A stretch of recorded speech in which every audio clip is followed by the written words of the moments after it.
queridos e minhas queridas, está começando mais um programa Espaço Saúde feito com muito carinho para você. E aqui, antes de começar a conversar com o meu entrevistado, surpresa de hoje, eu gostaria de agradecer a equipe da unidade do Santa Rosa, principalmente na figura da Daniela Bombada, Dani, e de toda a família dela, da Beth, da Débora, do nosso amigo Finado Dóia, né? Família do nosso amigo Finado Dóia, que me presenteou com esse lindo coraçãozinho da Ação do Coração na semana do aleitamento materno, que foi realizada em todas as unidades do município, né? Cada qual com suas atividades. A gente acompanhou algumas delas, muito bacanas. Tem até videozinho no Facebook mostrando as ações que as unidades básicas e unidades de saúde da família têm feito para trazer um certo conforto e também informação para a mamãe, né? Principalmente para as mamães mais desesperadas.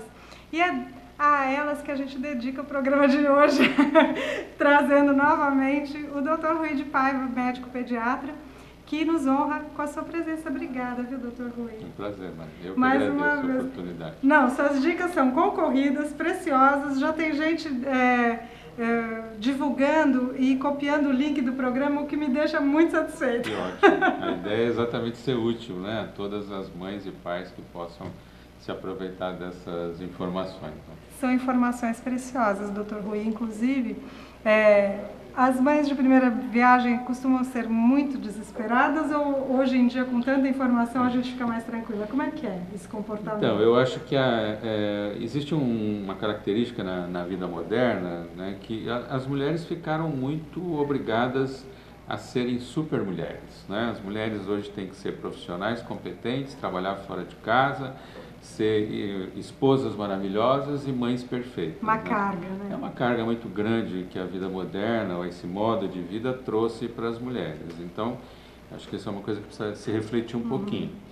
E, obviamente, o primeiro filho é sempre o primeiro filho, é aquele com o qual a gente vai aprender as coisas, tirar um monte de dúvidas, vencer uma série de inseguranças, né? Quem não, nos primeiros momentos, com uma criança nos braços, disse: e agora o que eu faço? Será que eu vou dar conta disso? Não é? Uma sensação absolutamente comum. Os pais também passam por isso? Passam. O problema é que os pais se sentem seguros por causa das mães, né? E a função ótima do pai nesse momento, principalmente nos momentos iniciais, é muito de apoio. Mas, na verdade, ele tem uma expectativa enorme que ela dê conta daquele choro que não para, né? Então, no fim, alguns até verbalizam: não, agora é com você, né? Então, e aí a mulher que tem que resolver aquela situação aparentemente ou estressante, porque o bebê... Então, sim, o primeiro filho é sempre o mais difícil nesse sentido, porque é com ele que a gente aprende, tem que vencer algumas inseguranças grandes, mas no final dá tudo certo, todo mundo passa. Todo mundo sobrevive. Falando em choro, Dr. Rui, quando que o choro da criança preocupa? Quando que a mãe tem que ficar preocupada? Porque a gente acaba reconhecendo os tipos de choro, não é? Exato. A gente precisa dizer uma coisa óbvia, né? Que bebês choram, né? Bebês, eu falo para as mães que eles não nascem sabendo sorrir, eles não sorriem, eles vão sorrir espontaneamente lá pelo terceiro, quarto mês, ou vai pelo menos a partir de 2 e pouco, né? E começa a esboçar o que se chama o sorriso social, que é o bebê sorrir quando está pelo prazer de fazer contato, ouvir a voz da mãe, ou ver a imagem do pai, etc., né? Principalmente a mãe ainda nesse momento. Antes disso eles não sorriem, mas chorar eles já nascem chorando, não é? Então, a única forma do bebê se manifestar é o choro. E bebês têm uma outra característica, eles são 8 ou 80. Então, ou ele está calminho, ou ele começa a chorar, e se você por algum motivo não consegue resolver aquele problema dele, entre aspas, logo em seguida ele está chorando, que parece que está com dores horríveis, está desesperado, abrindo o bracinho, parece que vai cair da cama, treme, etc., né? Isso assusta muito as pessoas. Mas na verdade o bebê tem um autocontrole muito pequenininho. É assim que ele perde esse controle, o choro fica desesperador. Né? E a gente tem algumas explicações para o choro, que são sempre as mesmas e que quase nunca são elas. Né? Verdade. Então, ou é fome, ou é dor. E aqui, né, a gente tem um hábito aqui na nossa região de frio, né? Porque as crianças têm frio. E as crianças também têm calor, eles não têm só frio. É muito comum agora no nosso verão, por exemplo, que é um verão muito forte, muito inclemente, que os bebês fiquem muito incomodados, chorem, você tira a roupinha do bebê, ele para. Ele estava É o calor que está incomodando. Calor, abafado, né? Agora, o caso mais comum, realmente, os casos mais comuns, o bebê ou está com fome ou quer colo, né? E um bom colinho, não há bebê realmente que resista. Então, quando você já tem alguma experiência, né? Porque isso não vale no primeiro dia, não é? Sim. Você pega uma mamãe de primeira viagem, é comum que nos primeiros contatos ela ainda esteja tentando entender aquele choro, saber do que é aquele choro, identificar, né? traduzir. O choro, né? Eu falo para elas que tem um choro que chama Mamãe Me Pega, né? É o choro Mamãe Me Pega. Me tira daqui, me tira dessa enrascada. Essa enrascada está na cama, está no berço, né? Está fora do colo, né? E, então é óbvio que nos primeiros contatos com o bebê ainda depois a mãe vai aprendendo a ler melhor a criança, não é? Ela vai vendo e conhecendo quem é aquela criança, e cada criança é uma criança, então ela vai começando a entender melhor e vai conseguindo acalmar, dar respostas, a resposta que o bebê precisa. Então, quando você está nesse ponto, qual é o choro, então, que ele deveria alertar? Normalmente é um choro que escapa daquilo que você já está habituado e que as manobras que você utiliza normalmente não acalmam ou não conseguem fazer o choro parar. Mas normalmente também quando a criança está num ponto desse, ou ela já tem algum outro sinal acompanhando, um sintoma, ou logo vai surgir alguma coisa, uma febrinha, né, que deixa a criança muito indisposta, uma coisa assim. É verdade. Né? Então, via de regra, é preciso que as pessoas, eu falo para as mães, vou falar uma coisa que talvez não seja muito simpática para as mães. Hoje é comum a gente ouvir assim, fiquei desesperada e fiz tal coisa, né? Saí correndo. Bom, a primeira coisa a fazer em qualquer circunstância é não ficar desesperado. É manter a calma. Isso. Manter a calma não quer dizer que a gente não está com medo, que a gente não está preocupado, que a gente não... Manter a calma quer dizer se controlar, para tentar entender e responder àquela necessidade do bebê. E muitas vezes, exatamente aí chega um pai que ajuda a manter a calma e a situação se controla. Entendi. Não é? Ou, por exemplo, é uma situação comum que uma avó mais experiente numa situação dessa fala assim, dá o bebê aqui para mim.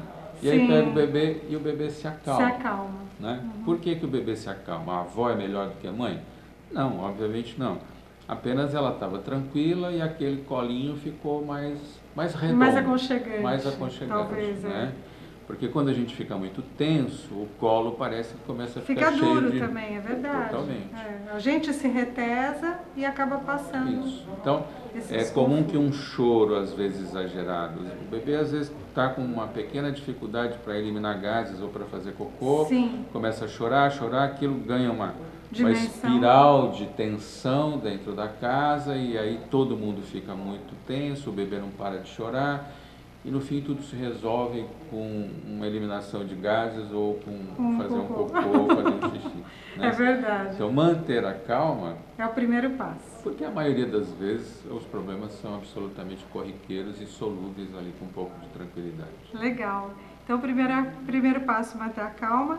O segundo passo, tentar reconhecer, né, se é a fome ou o colinho, que vai acalmá-lo. E terceiro passo, se não acalmar, aí sim tomar uma providência. Aí você vai tomar uma providência com calma, não é sem bater o carro na esquina, Né? É verdade. É comum a cena num pronto-socorro pediátrico de chegar alguém no meio da madrugada com um bebê dormindo. É verdade. Porque ele andou de carro, acalmou, dormiu. E o que aconteceu? Ele não parava de chorar, aconteceu isso, aconteceu aquilo. Né? Então, no caminho para o hospital, todo mundo vai se acalmando porque já está indo para trás da solução. E aí o bebê dorme e chega lá na urgência dormindo. Ai, tadinho, não tinha nada. Não tem nada, o problema já está Bom, menos mal, né? Claro, sem dúvida, melhor assim, né? Mas vamos manter a calma. Muita calma nessa hora, mamãe. E aí é um papel importante dos pais, né? E das avós e tias, as pessoas que normalmente estão no entorno da mãe, né? Que algumas vezes ajudam muito a acalmar e algumas vezes ajudam a estressar. Né? Então, quem quer ajudar, precisa ajudar a manter a calma, não aumentar o estresse. É isso mesmo. Isso é importante. Uma dica importante. Falando em dica, doutor Rui, na última entrevista que nós fizemos, o senhor falou sobre o aleitamento, porque até nós estávamos preparando os telespectadores para a Semana do Aleitamento Materno. Agora eu vou lhe fazer uma outra pergunta. A gente começou a conversar sobre a introdução da alimentação sólida que não fosse exclusiva do aleitamento. A gente já pode, na hora da introdução de alimentos, de frutinhas, dar qualquer tipo de fruta para o nosso bebê? E a partir de que idade isso acontece? Olha, a dietética infantil, né, principalmente a dietética do lactente, mudou bastante através dos tempos, já se fez um pouco de tudo e depois os estudos com a fisiologia, né, vão mostrando então qual é o momento ideal, digamos, para a introdução de alimentos, e isso depende então da idade do bebê e do tipo de aleitamento. Bebês que estão em aleitamento materno exclusivo, ou seja, só estão mamando nas mães, esses bebês podem tranquilamente ficar até o 6º mês de vida sem nenhum outro tipo de alimento, o que inclui água. Nem água, inclusive, o bebê não precisa. Bebês que estão em aleitamento artificial, então a gente antecipa um pouquinho a entrada do alimento. Aí em torno de 4,5, 5 meses. Né? Em torno, então, um mês e meio antes. Por que esse momento? Porque é quando o bebê está pronto, inclusive, para fazer uma mastigação adequada. Mas o bebê não tem dentes ainda, não tem problema. Ele mastiga a papinha dele direitinho, ele aprende a mastigar e deglutir, se ensinado com tranquilidade. Então, a época de introdução é essa, 5 a 6 meses, depende do leite que o bebê está tomando. Certo. Claro que nós preferimos que sempre que seja o leite materno. E que alimentos? A dieta brasileira, o nosso feijão, arroz, legumes, verduras, carne, ovo, frango, peixe, é uma dieta espetacular, do 0 aos 100 anos. Né? Então, leguminhos também. Tudo, legumes, verduras, todas. Refogada. Verduras refogadas ou cozidas, obviamente o bebê não consegue comer ainda cru, né? E tudo não precisa ser batido. Tudo pode-se fazer o pratinho exatamente como faz o prato do adulto e o alimento processado no garfo. Certo. Então, amassadinho, fica pedaçudo, né? Fica grosseiro. A verdura não pode fazer ser batidinha, papa. tipo... Ou você pica e maceta um pouquinho com o garfo, de forma que você faça o trabalho um pouco da mastigação. Certo. Né? Então, é um pré-processamento. Mas não precisa liquidificar e não precisa, portanto, coar, peneirar. As fibras são importantes. Né? Aquilo que a gente usou no passado, de passar em peneira fina, etc., que dá um trabalhão. Às vezes até no pano, né? Exatamente, a gente não usa mais. E uma outra coisa que... Frutas, você perguntou. Todas. As nossas feiras livres são uma festa de frutas, verduras e legumes. Cores e sabores e aromas. País privilegiado. Né? E todo ano, né? Não tem inverno, outono, tem sempre frutas e verduras. Então, ótimo. Quais a gente pode usar? Todas. Como é que a gente faz? As que dão para amassar. Uma de cada vez, doutor? Para começar, sim. Sempre um pouquinho de cada uma de cada vez, né? Não vai fazer uma salada de fruta. Mas logo o bebê já experimentou várias e aí você pode pensar na salada de frutas. Mas então as que derem para amassar, você amassa, o que der para raspar, você raspa, e o que der para fazer suco, você faz suco. A Academia Americana de Pediatria está muito preocupada atualmente com a questão dos sucos, né? Porque vai um volume muito grande e as crianças se acostumam a tomar aquilo e muitas vezes as pessoas substituem refeições pelo suco, né? E acabam também dando sucos não naturais, sucos artificiais. Então, eles estão recomendando que qualquer fruta seja oferecida ou sob a forma de papinha ou sob a forma de pedaço, depende da idade da criança. Nós temos o hábito de dar suco, né? A nossa população tem esse hábito. Então, apenas as pessoas tomem esse cuidado, né? 100, 120 gramas lá medida no medidor de suco são suficientes. E nunca substituir refeição nem por leite, nem por suco, nem por fruta. E pode misturar o leite com a fruta?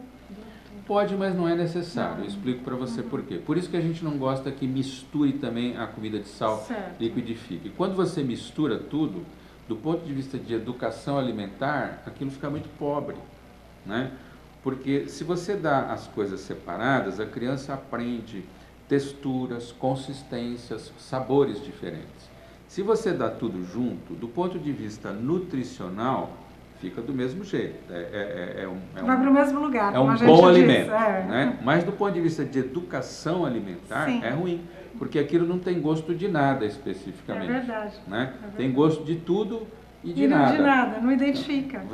Depois que você deu uma papa muito... As vovós que gostam disso, né? Fazem aquelas sopas super fortes, põe tudo, liquidifica e dá para a criança. Ok. Se você perguntar para ela no futuro, você gosta do que está aí dentro? Ela não sabe. Não tem noção. Não é? Tanto é que eu gosto da sopa da minha avó. Não é assim, pronto. Então ela precisa aprender as texturas e sabores e as consistências, porque ela precisa aprender a mastigar. Você dá muita sopinha ou o alimento, a papinha muito molinha, a criança não mastiga. Aí você encontra várias crianças com 2, 3 anos de idade que não comem um bifinho, não comem uma coisa um pouco mais consistente, porque não foram ensinadas. E pode atrapalhar a digestão ou não, doutor? Certamente, porque a tendência das pessoas com liquidificarem, peneirarem, darem só alimentos molinhos, é que o conteúdo de fibra dessa dieta fica muito pequeno. E aí atrapalha, não propriamente a digestão, mas a eliminação. Né? Então, aquele bebê ou aquela criança que demora para fazer cocô, faz cocô sempre muito duro, seco, sequinho, às vezes até com dor, com sangramento e tal. Então, exato. Isso é a dieta que, então, é de pequenininho que a gente começa. Aí alguém falou, mas com 6 meses vai comer amassadinho? Sim, vai comer amassadinho e a comida da casa, não é? Então, por isso é que as casas precisam ter, por isso e por outros motivos, que as casas precisam ter uma dieta saudável, porque com 6 meses o seu bebê vai começar a comer o que você come. Não adianta a gente achar que a casa vai comer miojo e a criança vai comer feijão com arroz. É verdade. Ela vai comer o que os irmãos, ou que os pais, ou que os avós comem. Então a dieta saudável é fundamental. E a maneira de começar é essa que eu expliquei. Adorei. Eu ia até fazer um intervalo, mas não vou mais, sabe, doutor? Não. Porque o bate-papo está tão bom, e eu acho que a gente vai acabar cortando. Aí no finzinho a gente agradece aí os apoiadores e patrocinadores, na verdade, sempre doutor. Importante. Então, eu vou aproveitar e pedir mais uma dica, doutor, porque a gente, embora esteja ainda no inverno, o inverno que eu não estou vendo inverno, porque é um calor que tem feito, graças a Deus, a gente vai falar um pouquinho sobre protetor solar, porque há necessidade do uso do protetor solar em crianças, doutor Rui? Então, vida moderna de novo, né?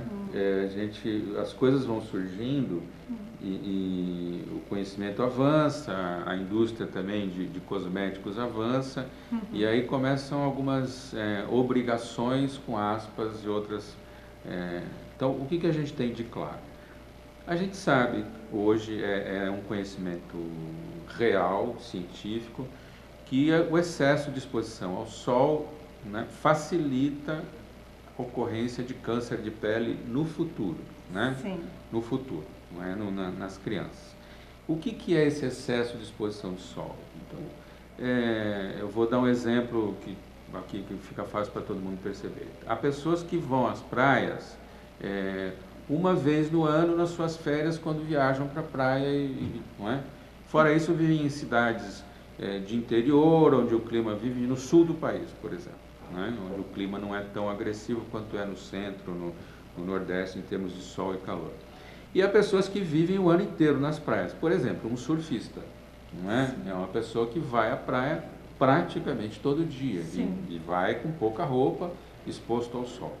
Então, o que eu quero dizer com isso? A gente precisa considerar, então, qual é o nível de exposição que a pessoa tem ao sol para decidir se vai usar ou não o protetor solar todo dia. Certo. O que de concreto a gente pode dizer para todas as mamães com tranquilidade?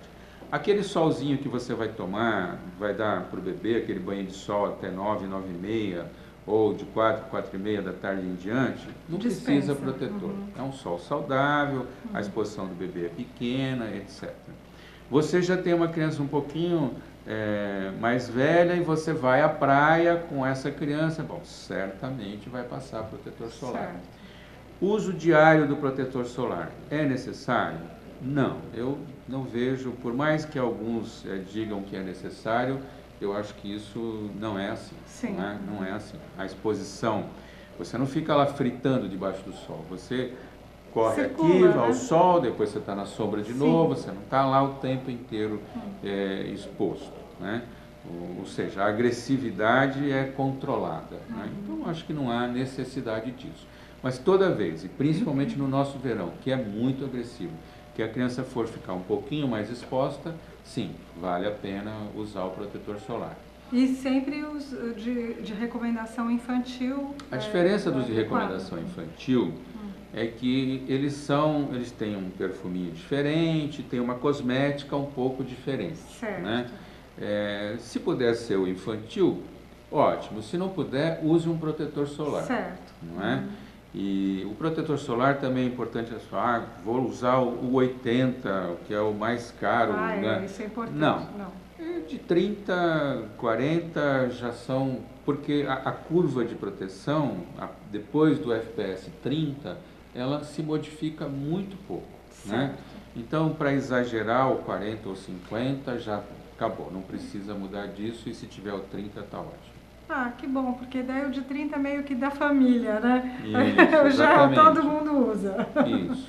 E lembrar que, apesar do protetor, bebês, crianças pequenas não podem ficar na praia o tempo inteiro. Não devem, né? Eu repito, o nosso verão é muito agressivo. Então, essas crianças devem ir à praia cedo e voltar cedo. E na impossibilidade? Pode ir à tarde e voltar de noite, não há problema. Entendi. Né? Se você chegar 4, 4 e meia, que o sol já é um sol muito mais saudável, lembrar que o horário de verão precisa adaptar, né? Mas aí pode anoitecer na praia, não há problema. Agora, ficar na praia 10 e meia, 11 horas, meio-dia, é um sol muito agressivo, precisa se renovar todo o tempo o protetor solar e hidratar a criança o tempo inteiro. Né? Uso de chapéuzinho.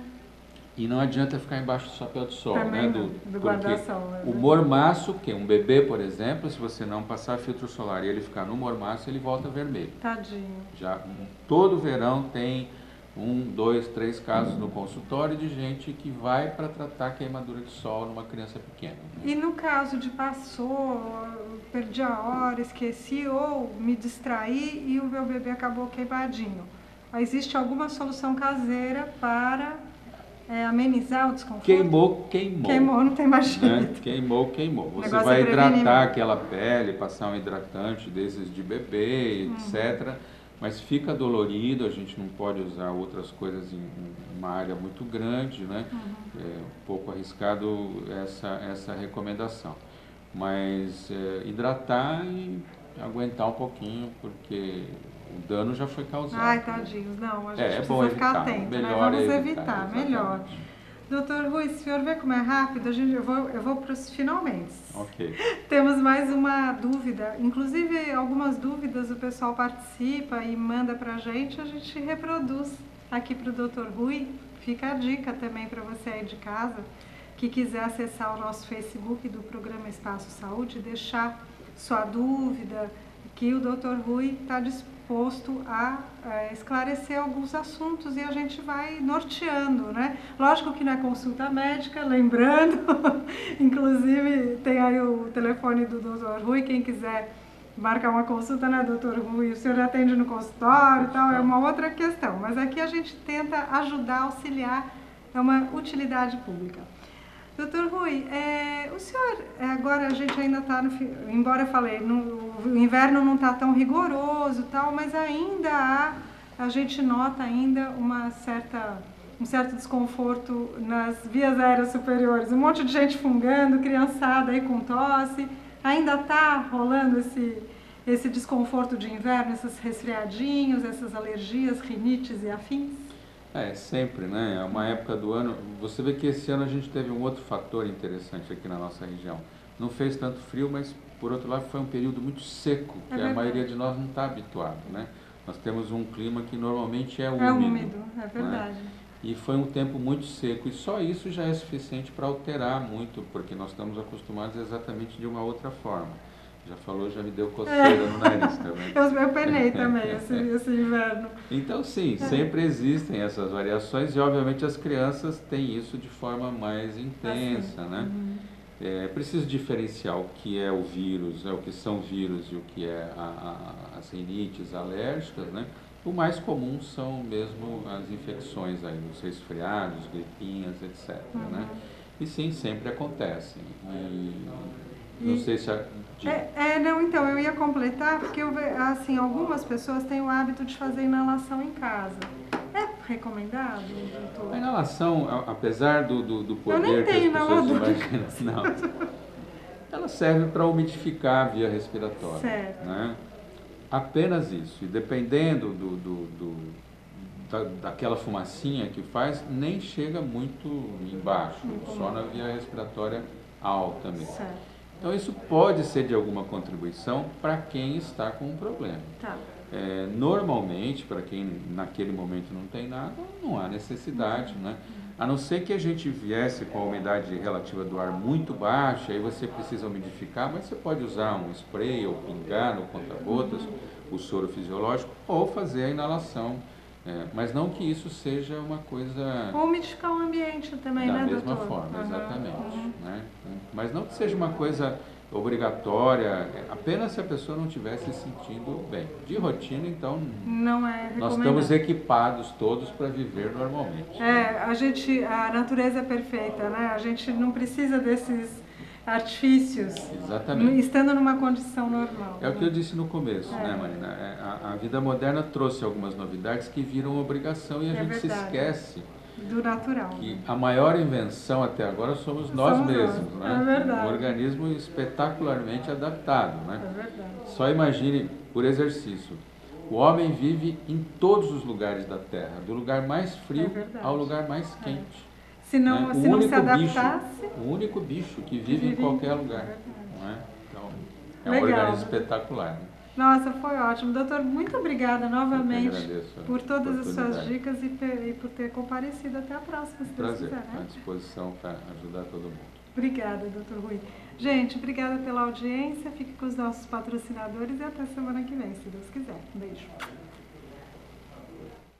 Pontos positivos para o futuro do seu filho. No Colégio Alfa Guarujá, ele vai somar pontos. O aprendizado é realizado por meio do sistema positivo de ensino. Salas com números limitados garantem o total aproveitamento das aulas. As atividades extras promovem a socialização dos estudantes. O Colégio Alfa Guarujá oferece acesso ao portal educacional, onde você acompanha o desenvolvimento escolar do seu filho, confere as atividades e os eventos realizados no interior da unidade escolar e ainda conta com os artigos de renomados profissionais da área educacional. E no portal, o aluno encontra apoio nas pesquisas escolares com acesso a sites seguros. A vida oferece oportunidade para todos e a escola é que faz a diferença. Venha conhecer o Colégio Alfa, Rua Washington, número 293, no Guarujá. Telefone 3355-2790. Você que está procurando imóvel para alugar, não pode perder essa oportunidade. Residencial dos Pais, no bairro Santa Rosa. São 32 apartamentos novos para locação, em condomínio familiar e local de fácil acesso no Santa Rosa. TV parabólica, água e luz individuais, segurança com câmeras de monitoramento e interfone. Sabe quanto? Apenas R$ 650 por mês. Residencial dos Pais, Rua Gino Fabres, número 1296, no bairro Santa Rosa, em Guarujá. Anote os telefones para contato: 13 997 28 4119 e 13 991 90 4527.